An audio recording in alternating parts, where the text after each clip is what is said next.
Scott Kearns was lying awake in his bed with the curtains open around 2:30 a.m. when he became aware of a new sensation: flashes of light like distant fireworks and the muffled booms of explosions.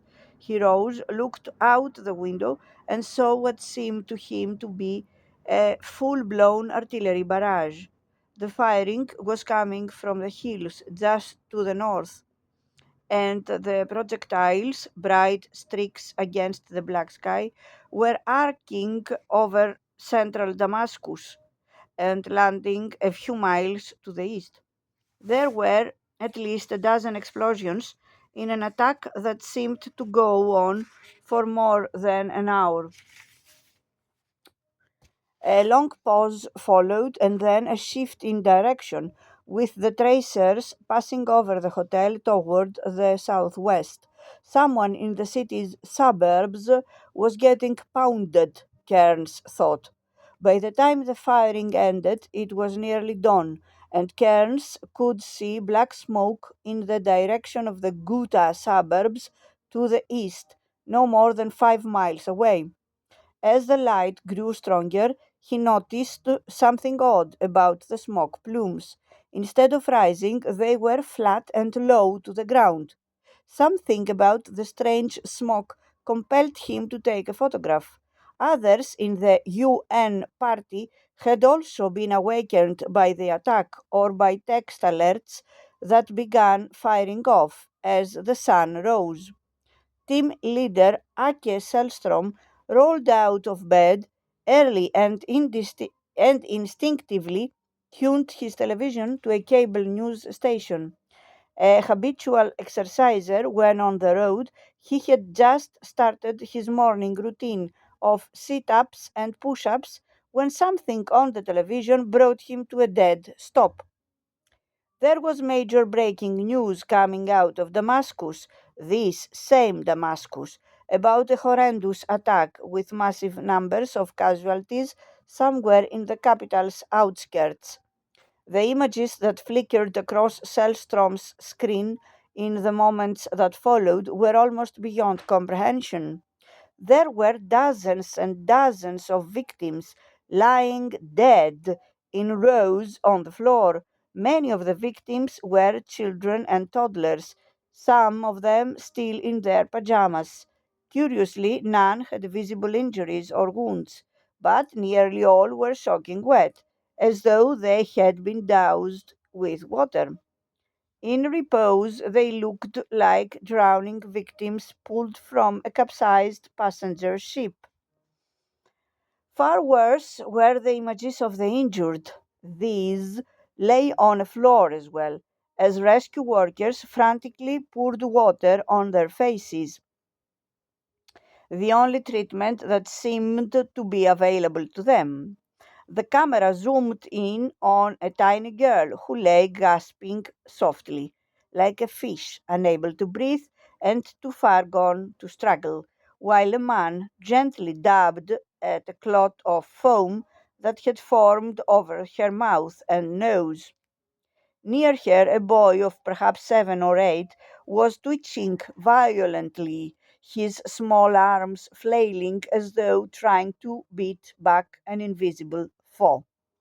The newscasters were speculating about poison gas, but Selstrom, one of the world's leading researchers on the physiological effects of nerve agents, could see the symptoms with his own eyes and knew very well what had happened.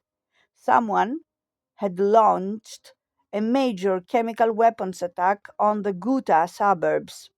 They had killed and injured scores of civilians and perhaps more.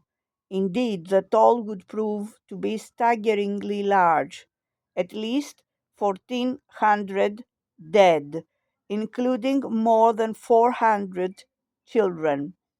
And it happened at the precise moment when a body of UN experts was present in Syria to document the deed. Qassem Aid heard the incoming rockets as well, or more accurately, he felt them. The early morning of August 21st found the 27-year-old Syrian lying on a French sofa in Moadamiyeh, a rebel-held neighborhood in western Ghouta district, a few miles southwest of central Damascus. It was the wee hours, and like Scott Kearns, Aid had struggled to fall asleep. He and some friends had spent the previous evening doing what they did most every night in this third year of the Syrian uprising, scrounging for bits of food and looking for a place to charge their cell phones. Having wearied of those tasks, they had returned to the apartment where Aid, the son of Palestinian refugees and a rebel sympathizer, had stayed intermittently since the day his family's house was destroyed in fighting. It had been a warm night and an unusually noisy one. Syrian artillery had been mostly quiet for a change, but then from the nearby Al Mazeh military airport came the wailing of sirens, eerie and mysterious, and continuing off and on for hours.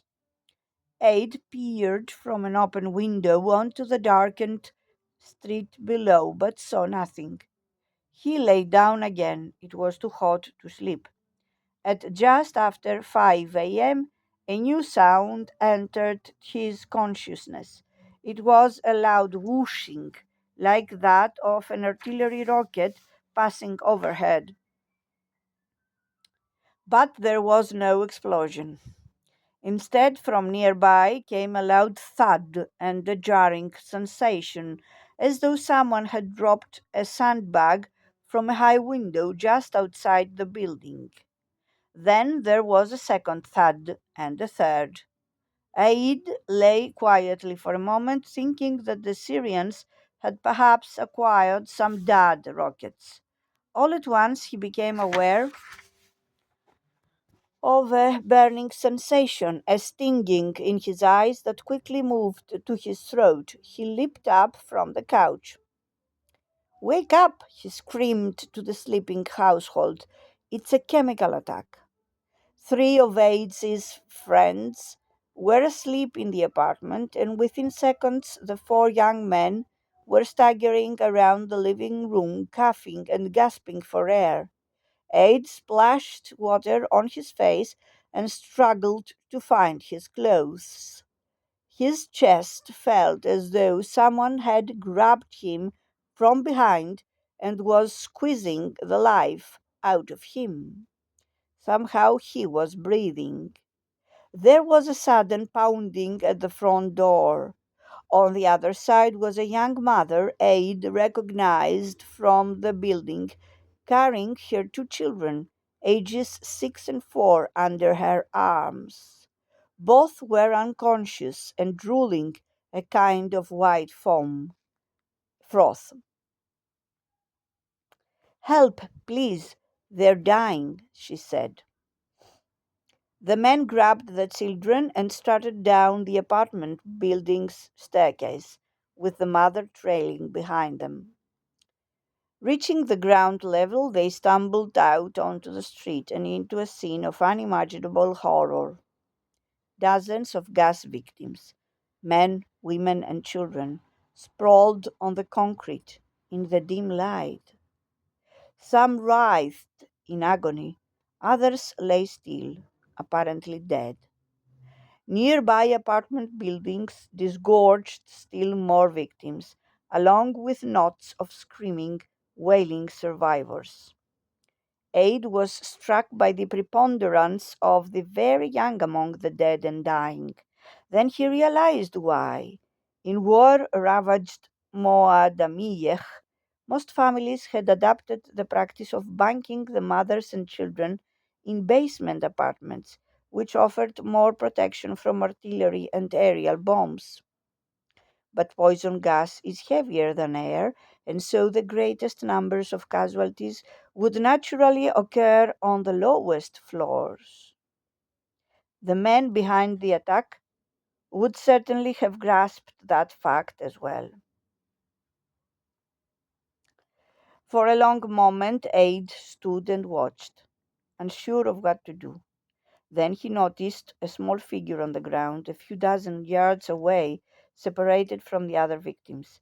He walked closer and saw that it was a small boy, lying face down.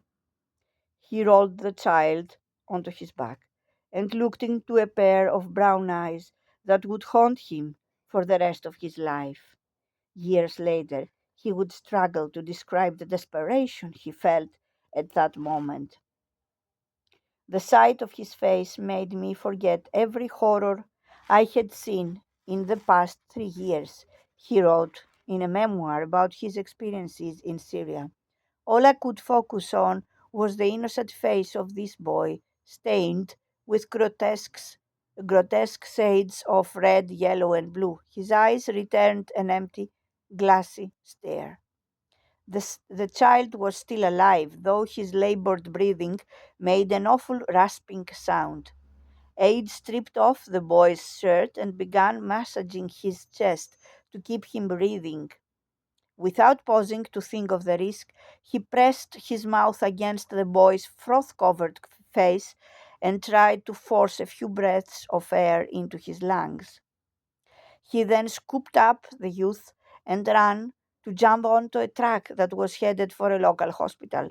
The vehicle was packed with victims, but Aide squeezed into a spot in the back and cradled the boy in his arms for the duration of the trip. I held him, he wrote, and cried. The raspy breathing continued all the way to the hospital, but by the time the truck arrived, the trace of poison Aide had ingested while attempting to resuscitate the boy had taken its toll. He managed to lift the young body, which felt so much heavier now, and placed it gently on the ground. It was the last thing Aide remembered before losing consciousness. He never learned what happened to the boy he had tried to save.